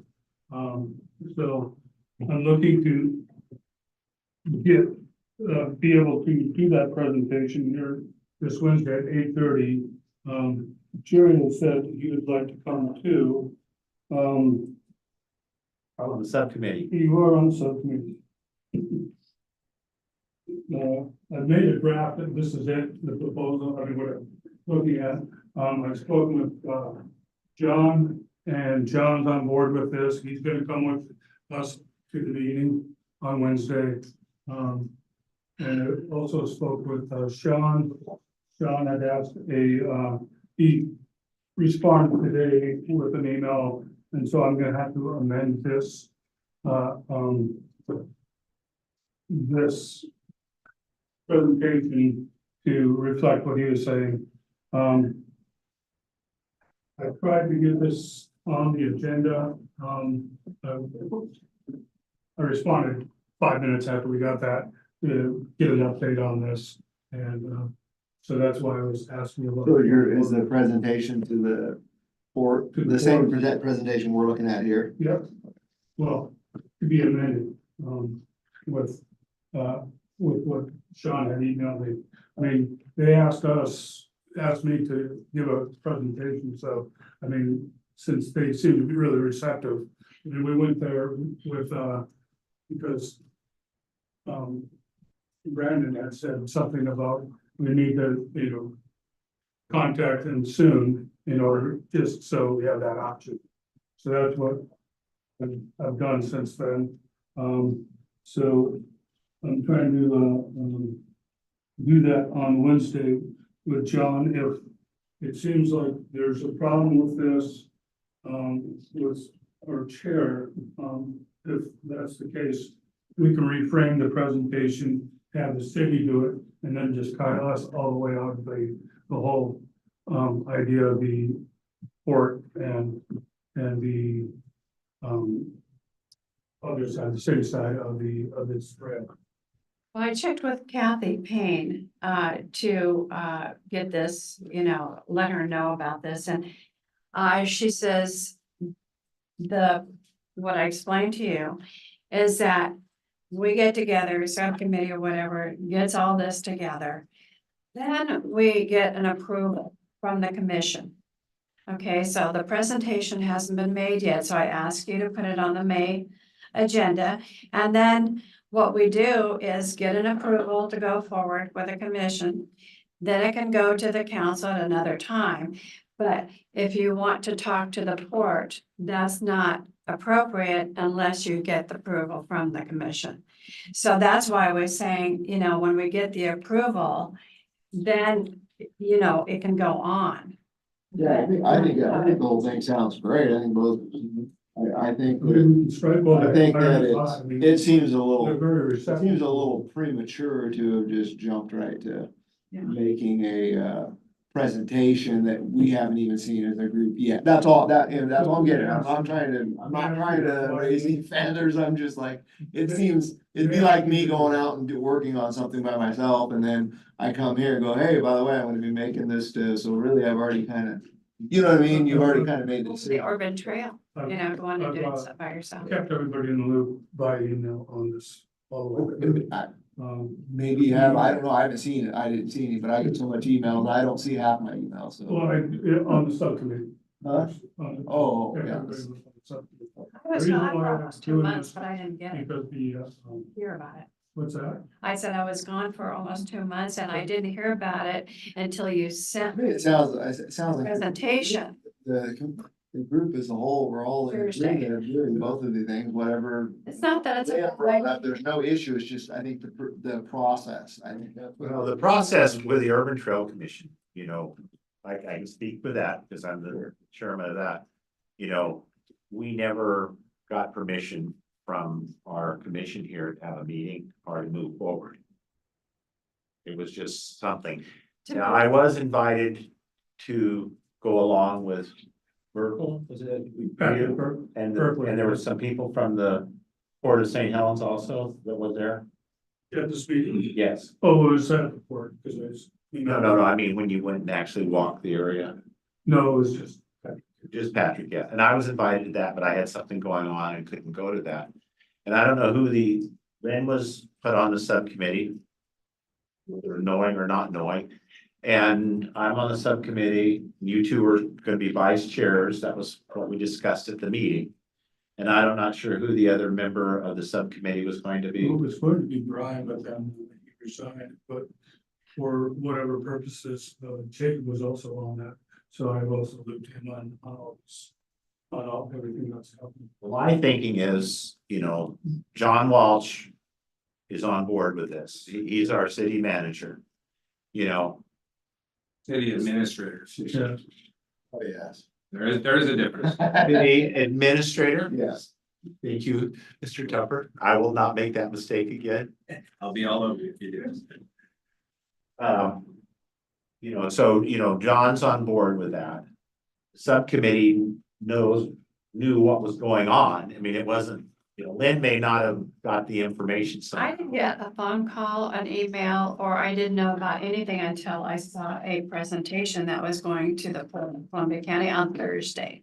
So, you know, I think we should, Everybody else has been I think we keeping should, on it, so. I think we should move forward on this because Lynn's proposal, as I said earlier, was really about the Milton Creek Woodland Reserve, the whole area.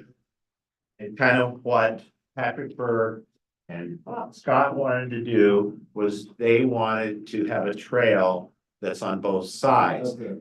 And so the land on the west side of the creek belongs to the port.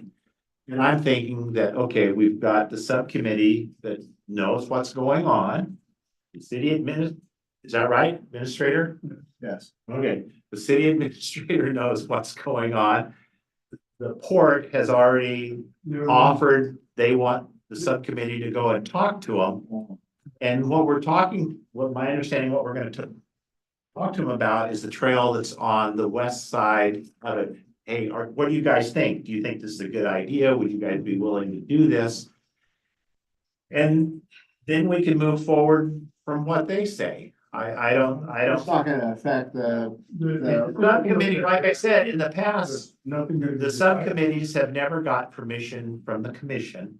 They've operated, you know, pretty much in their own realm. And then they would report what happened back here, but they never got permission. You know, like when we would meet with Buck, or we'd meet at my house for a meeting, which we did numerous times. You know, we never told the commission that, you know, that we were doing it. We just went ahead and But did it. you brought many presentations to the commission and asked what their opinion was and if there was any comments. This hasn't happened. It's you know, up to to- subcommittee for feedback. Well, my opinion is, Get it till I don't know Thursday, what all the argument here is about. No, But I think the presentation on Wednesday should move forward. That's my feeling. So do we need to have? a Because motion? like I said, because A the motion. city administrator knows it, the ports asked for it, the subcommittee, Right. most of the members of the subcommittee, I guess, knew about it. Right. John's gonna be there. I think we just make a motion that John told me a year ago, he'd go with me, to port to do the same thing. The thing is, we have to follow a process according to Kathy. So we have to have a presentation so that everybody can comment on this whole thing. And also it says it's to the Port Talking about of County. community to be able to have that. No, just at least the commission. So we can ask questions, maybe suggest changes, this and that, but this hasn't happened. Jerry's saying is that if John's already on board to have the meeting on Thursday or whatever, then we see a problem with continuing with the presentation, I guess, to the board. I think That's that's- correct. And the port is already scheduled, and the port is already scheduled. They know we're That can be coming, changed. if they know we're That coming. date can be changed. So that he can present in May and then go to the board. Darren wants to say. Okay, and I need a couple of minutes here. Do you have an estimate of acreage that your project would take up? 39 on that one side. I don't know what the You don't know. acreage for that. That's fair. Side.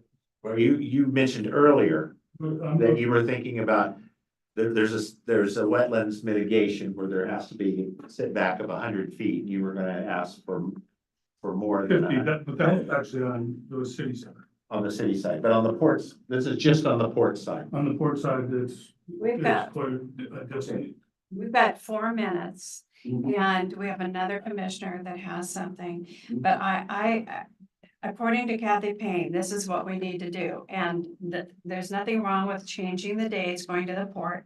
The subcommittee should meet and see how we can combine this. Half of the The other. hour we spent earlier should have been on this, Yeah. Yeah, instead of a whole hour on. Well, that's why I suggested you bring the whole presentation so we can all comment and have that time, not 10 minutes. You know, so I think Now I'm getting screwed out of my comments. it was really, Hopefully we'll go till about 3 more minutes and we won't even have to hear yours. Yeah, right. We're outside the door already, so we're I would like going to to get out of here now. they said. So we'll go ahead and have that That's just presentation by Scott. Are we gonna have this, Meeting. are we gonna have a meeting on Wednesday with that? Oh, are we Go gonna ahead have and give your comments. a meeting on Wednesday? Is there? Did you wanna? Did you want? I'll be out here at 6 o'clock. There's people outside waiting. My comments aren't important evidently. Well, So they're here for a meeting that was scheduled for 6 that has been canceled. Don't worry about that.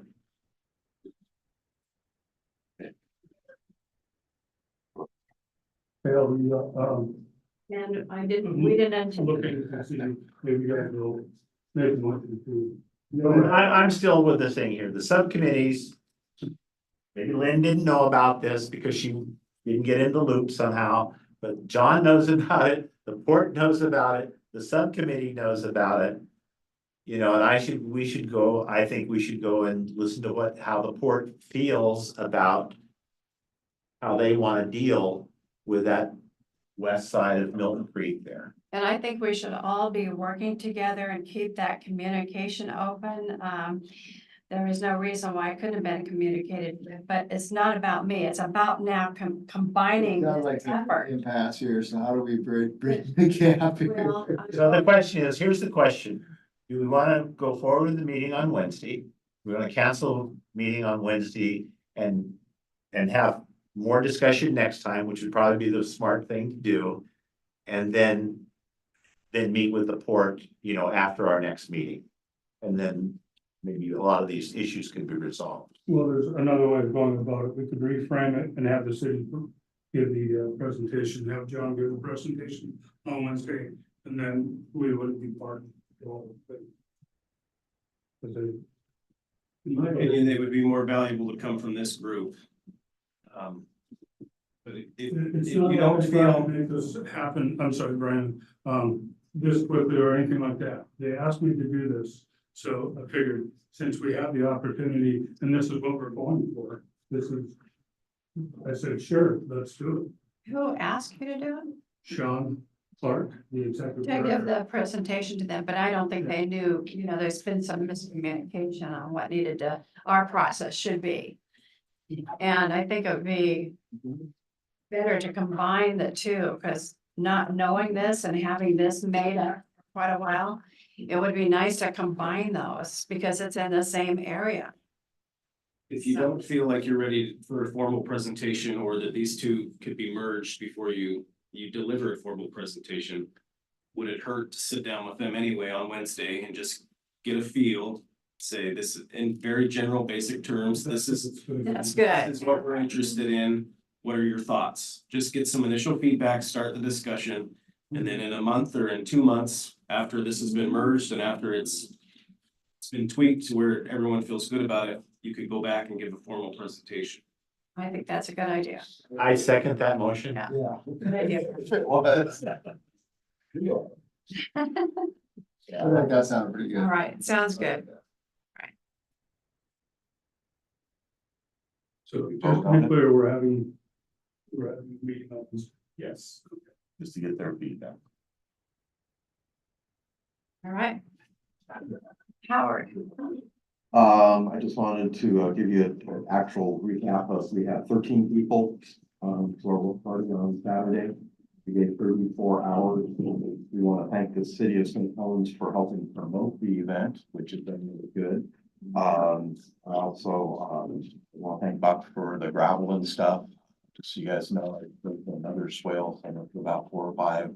When we had a heavy rain a couple of weeks ago, I lost another about 40 to 50 feet where the trail got washed in this area because all the water over here and it comes down the street, it's all funneled down our main trail and it's such a heavy wash. So I built another swale. Let me know if you ever walk our thing and don't like my swale, I'll try to make it different. But hopefully it'll make the water go off into the woods before it washes it. So I've got about 4 or 5 of them now in the park, which hopefully is gonna save me hundreds of feet of redoing trails when it rains hard. And then also I thought I'd just give you an update on that. Me and Caroline figure that we've been holding work parties and stuff in Nob Hill Nature Park for 20 years now. And so if you figure that's 2 work parties per year, in the last 20 years, we've put on 40 work parties, and that's not even counting the work parties that we've helped participate in on the 5th Street right away. So you can see that I don't necessarily know of too many more groups that can say they've done 40 work parties 20 years. over 20 years in our park. So once again, I probably should, Caroline sometimes feel neglected. I gotta say thank you to Caroline. She feels neglected sometimes that I say all this stuff and she was mad that I didn't make my presentation about Nob Hill this month. So now you know, but just say that thank you to Caroline too, for all of her help. Sure, she appreciates it. Hey, any other items for discussion? Hearing none, the meeting is adjourned. Dana? Are you still there? Yes, I am. I sent you a copy Of the what? I sent you a copy of our meeting this Wednesday. Oh, for the upcoming meeting? Yeah. Okay, great. I appreciate that. Thank you so much. Beautiful.